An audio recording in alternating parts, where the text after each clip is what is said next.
Am I the asshole for killing my friend's pet spider? I, 15 female, went over to my newest friend's house, 16 male, for a sleepover the other day. For a bit of background, I absolutely hate spiders. I have had a horrible fear of them ever since I was a child. Anyway, my friend, we'll call him Jake, has a pet tarantula, and I informed him I do not like spiders and do not play any types of games with me due to my major arachnophobia. Anyways, the night... I feel like I'm gonna throw up. Anyway, the night was great, and we watched the first 3 Scream movies, and everything was going great until I started getting ready for bed. When we were setting up our beds, he said he needed to go grab some water for us, and he left me alone in the room. The cage was in his room, and I quickly glanced over at it, but I didn't see him. No. I didn't think much of it.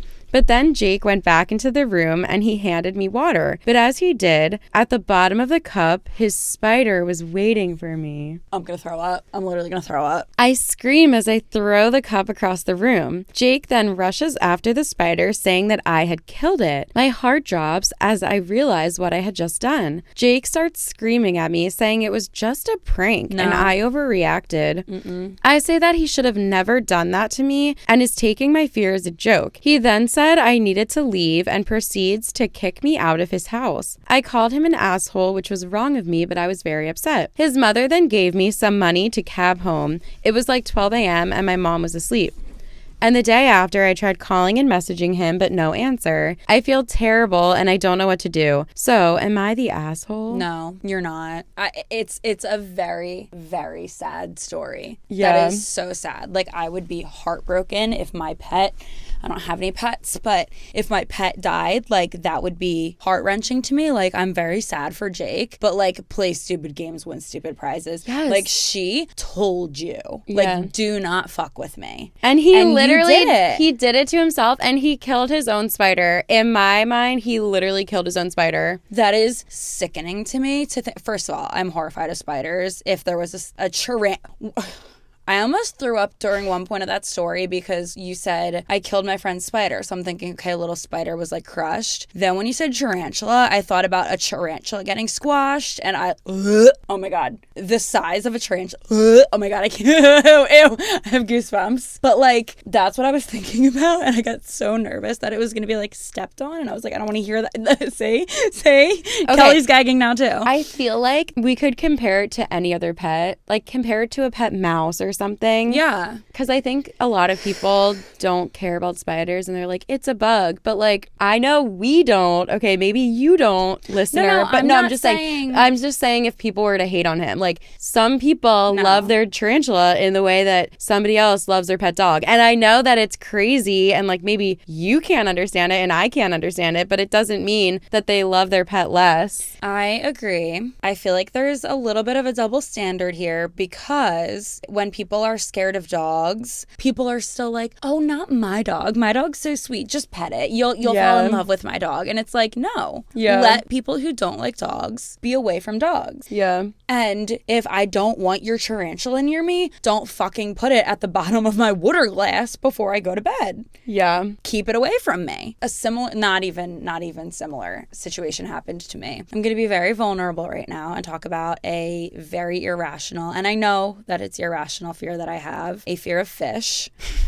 I know it's funny and I know it's irrational, but I have it. It's called ichthyophobia and it's horrifying, right? So I used to go to Canada every summer for a volunteer trip and I became very close friends with some of the people there. And after the first summer, when I befriended them, we were obviously much more comfortable with each other summers moving forward. This volunteer thing we would go to was always on a lake and they were teaching kids how to fish. And I avoid that naturally. I was like, I'll go out on the dock. I'll talk to the kids. I will not bait a hook. Actually, no, I would bait a hook because worms aren't horrifying. I will not reel in a fish and take it off the hook and touch it, put it in a bucket. I want nothing to do with the fish. A friend of mine thinks that he should unhook his fish and be like, oh, in Canada, you have to kiss your fish. I don't want to fucking kiss your fish. Okay. I was panicking. Obviously, he was like coming towards me with the fish. I was shaking. I had goosebumps. There were tears in my eyes because I was panicking.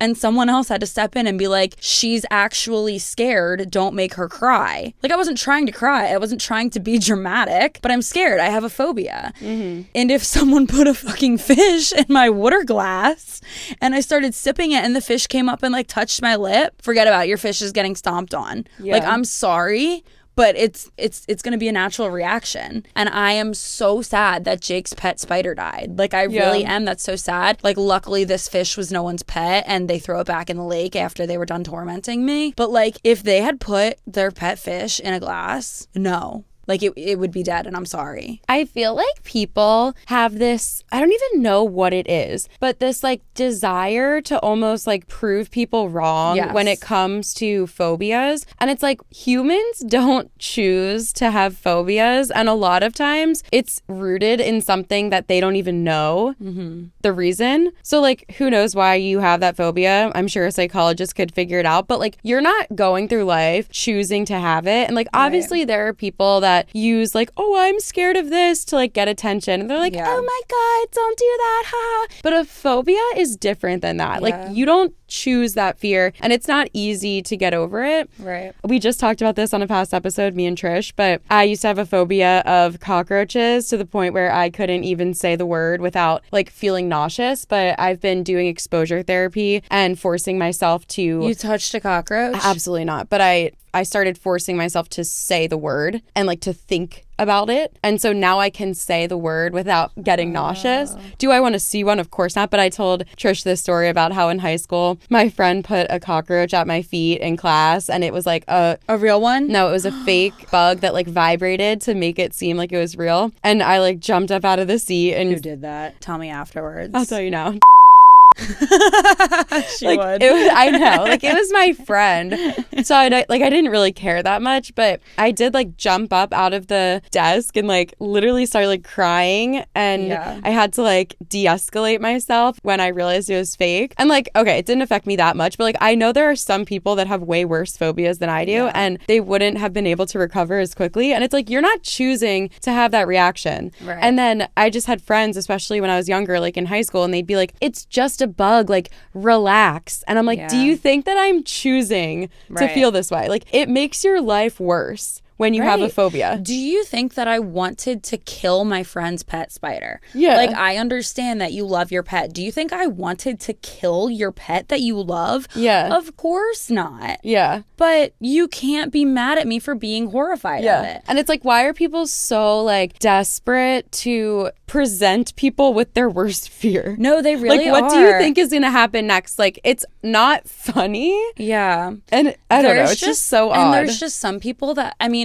I feel like dogs is the most like benign example because it's really hard to be scared of dogs. Majority of people love dogs, and even people who don't love dogs are indifferent to dogs, that type of thing. Our mom is scared of dogs. She got attacked by a dog as a kid, does not like dogs. I mean, is indifferent to dogs like if they stay over there. Like, she doesn't dislike them, but she doesn't want them near her. She doesn't want them to touch her. She's scared of them. If your dog jumps up on her, like, I will hit your dog off of her. Like, I will protect my mom. She grows to appreciate dogs. I was in a very long-term relationship with someone who had a dog. The dog would come over all the time. After years and years, my mom grew to love the dog. Some of our extended family have dogs that she's very well adjusted to. You won't see her cuddling the dog. She won't go out of her way to pet the dog. But when the dog goes over to her, she will pet it. When a new person shows up with a dog who steady jumps up on people, doesn't keep its feet on the ground, is crazy, barks a lot, and like has to be all up against people at all times. And they're like, oh, but your mom would love my dog. No, my mom would not love your dog. Keep your dog away from my mom. Because I'm sorry, I love dogs. Like, I literally will give my life to a dog if I have to. But I will literally give my life for my mom. And if your dog jumps on my mom and scares the shit out of her,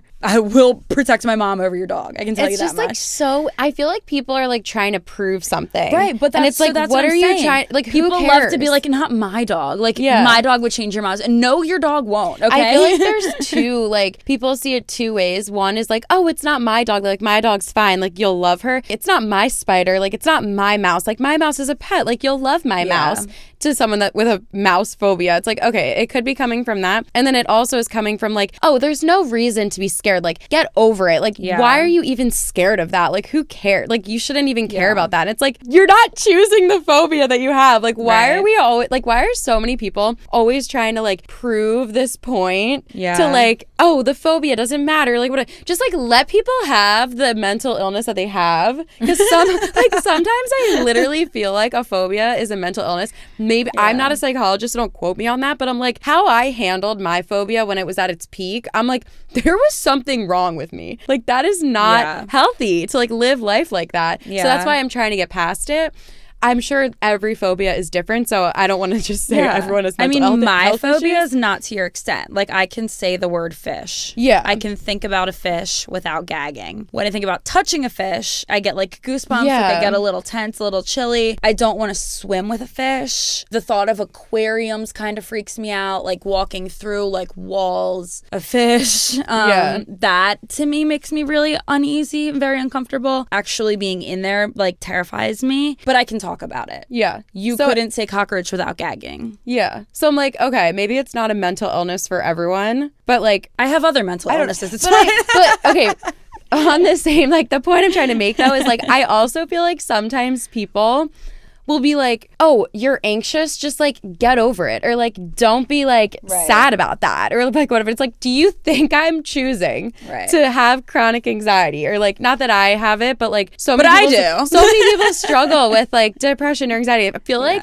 it's the same energy as literally telling someone that's dealing with depression to be happy and like, oh, you have nothing to be sad about, and it's like, oh, you have a phobia, like there's nothing to be scared about. It's like, do you really think that's gonna help? Like, let's actually take a breath and be like, do we think it's gonna help to be like, oh, don't be scared, it's just a fish, it's just a spider, or like, why did you throw my spider across the room after you explained that you have a deep phobia of spiders? You're an asshole. And it's like, no, you're not. The spider's owner is the asshole for trying to prove some stupid irrelevant point. They did it to themselves. You quite frankly were disrespectful to your friend. Yes. She asked you not to do something. She told you, I'm not asking you to do this for shits and giggles. I'm asking you to do this because I'm terrified. And you did it anyway. That's disrespectful. You show up to my house with a dog, you're disrespecting my mom. You show up to me with a fish, you're disrespecting me. Maybe not, because you probably didn't know that I had a phobia of fish. But regardless, if you know that someone can't deal with something, don't be disrespectful. I just don't get like why so many people have like, they just like have to prove it, or like they have to do it anyway just because they think it's funny. It's like, that could have been on our It's Just a Prank, like the prank episode, because it's like, it's not just a prank when you're dealing with somebody who is that scared of something. No, this is not just a prank. Jake, I'm sorry your spider died. I would be devastated if my spider died too, and I loved it. However, you play stupid games, you win stupid prizes. I think the death is on your hands, Jake. Sorry. Your friend is just an assistant to murder. No, she's not. She's not. Really? I don't think so. No. I think it was self-defense.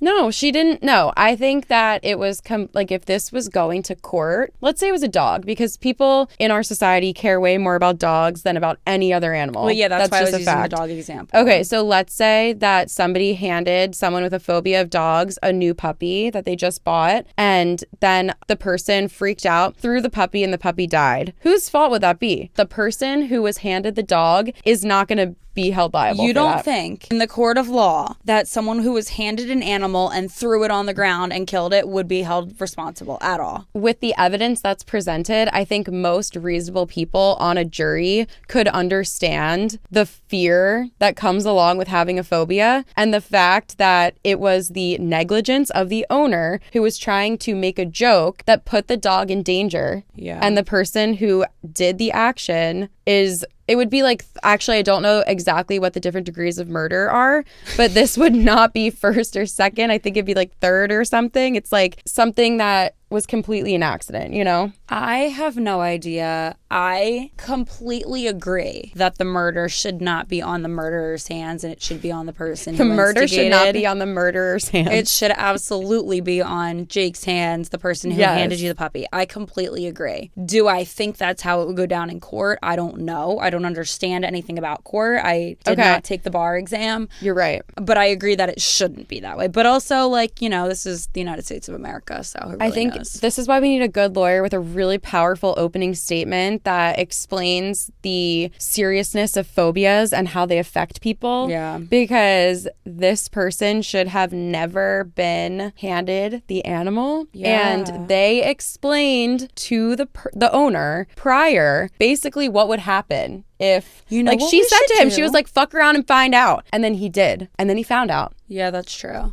What we should do is find some intense stories and bring on a psychologist friend and a lawyer friend and sit them down and have this conversation. That would be so fun. I don't know any trial attorneys or psychologists. I don't know any trial attorneys, but we know lawyers that I think could talk about it. Yeah. And I do know some psych people that could talk about it, yeah. I think it's interesting because it's also, now we're just like debating where this would go in court. But I feel like this is an interesting discussion because the people listening, let's say that we were all picked to be on this jury. So you and I and like whoever's listening right now, and this evidence was presented. So this girl had a deep phobia. The plaintiff knew. And the defendant, who is defending themselves, saying that I'm not the murderer, it's not my fault. The plaintiff is the person suing the friend. So like the plaintiff in this case would be the pet owner. Right. So basically, we're presenting the evidence that the plaintiff knew of the phobia. Any reasonable person should know how intense the phobia would be. And after the defendant clearly stated that they could not handle being near the bug, they don't want to be near the bug, please do not bring the bug near me. The plaintiff presented the bug to them and it went horribly wrong. Who is really at fault there? Because I think it's the plaintiff's fault. I mean, I certainly know who I would vote for. Who would you vote for? Like the plaintiff is guilty. Yeah. And then let's raise the stakes. Let's say it's no longer a spider. Let's say now it's a puppy. Now it's a dog. You're all dead. I'm just saying, like, the dog deserves to live. You're all dead. Done. Jail. Straight to jail.